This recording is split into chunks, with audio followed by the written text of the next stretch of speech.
197 deaths in Canada. 1,475 have been in long-term care homes. That is 67% of the total number. Only 722 people have not died in nursing home. This is a national disgrace.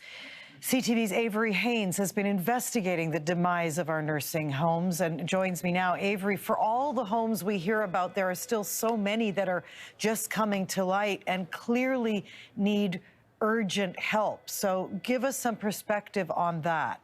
Well, you're absolutely right, Lisa. I mean, so many of these tragedies that are unfolding in long-term care facilities are happening under this sort of cloak of silence. You know, the residents don't have a voice. The staff has been silenced. The families are desperately, literally on the outside looking in.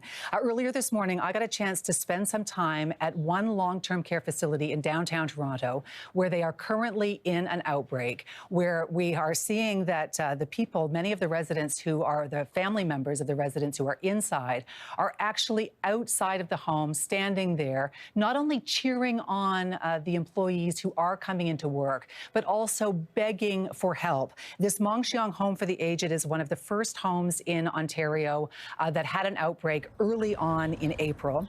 Now, I've just learned that yet another resident has died, bringing the number to 24. 50 residents, about half of the population, have tested positive.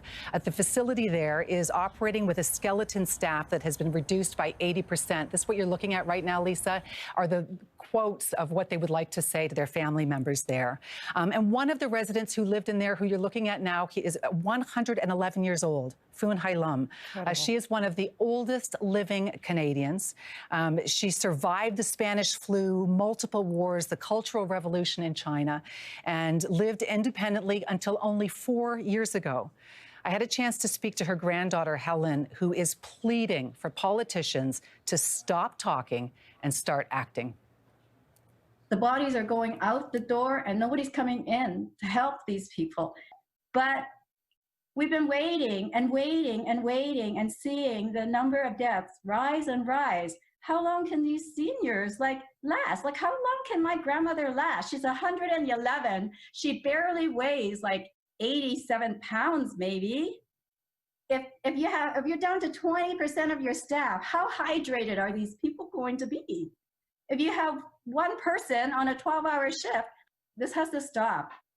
Dignity that we are seeing just disappear for these people that are part of our history, Avery. And we now know that there's still only those 5 care homes that are going to get military support. We saw that big poster, handmade poster, send in the SWAT team. Well, here's where the SWAT team is going now. We've just found out in Ontario, Orchard Villa in Pickering, Altamont Care Community in Scarborough, Eatonville in Etobicoke, Hawthorne Place in North York, Holland Christian Homes, Grace Manor in Brampton. But I mean, the question is, how many deaths does it take to get the military in there to help?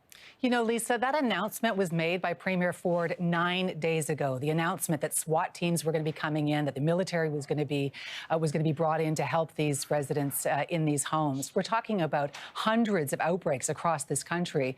And the families there that I was speaking to believed that when they heard the Premier talking about this 9 days ago, that help was going to come the next day or the next day or the next day.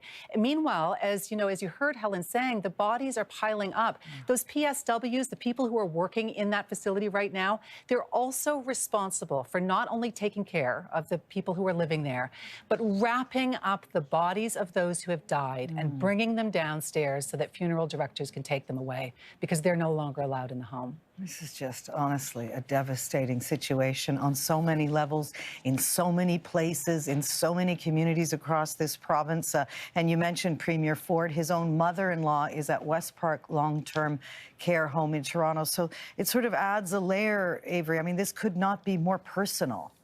And I think that, one of the gentlemen that I was speaking to yesterday, a doctor whose mom and dad are both inside this facility, with tears streaming down his face, he described the scene of speaking to his dad and looking up at him in the window on the 3rd floor of this facility and saying his final goodbye to his father. His father passed away on April 7th, April 8th. There were 6 tests given to this facility. Of 105 residents inside this home, his mother has now tested COVID positive. He doesn't know if he'll see her again.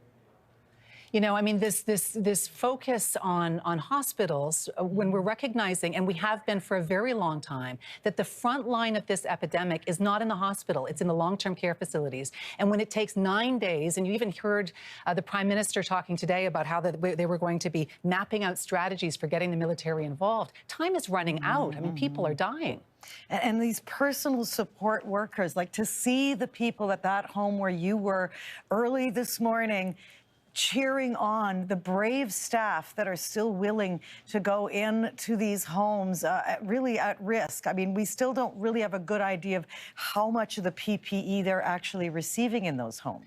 You know, so they're operating on 20% staff. There have been times in the last number of weeks where there has not been a personal support worker in that facility overnight. I mean, that's just unconscionable. And when you think about what it's like for now, hundreds of thousands of families across the country who are literally outside of the building while their parents are dying inside. And we hear all of these politicians talking about we need to get help in there. And as Helen so eloquently said, the time for speaking has finished. It's time to get into these homes and give the support that's needed to PSWs who have been long ignored, underpaid, and overworked for decades. So true, Avery. And we are still, as a nation, wrapping our mind around the idea that we are sending troops, soldiers who've been in war zones into long-term care homes in our own country.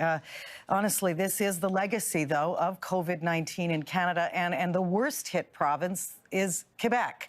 And I want to go to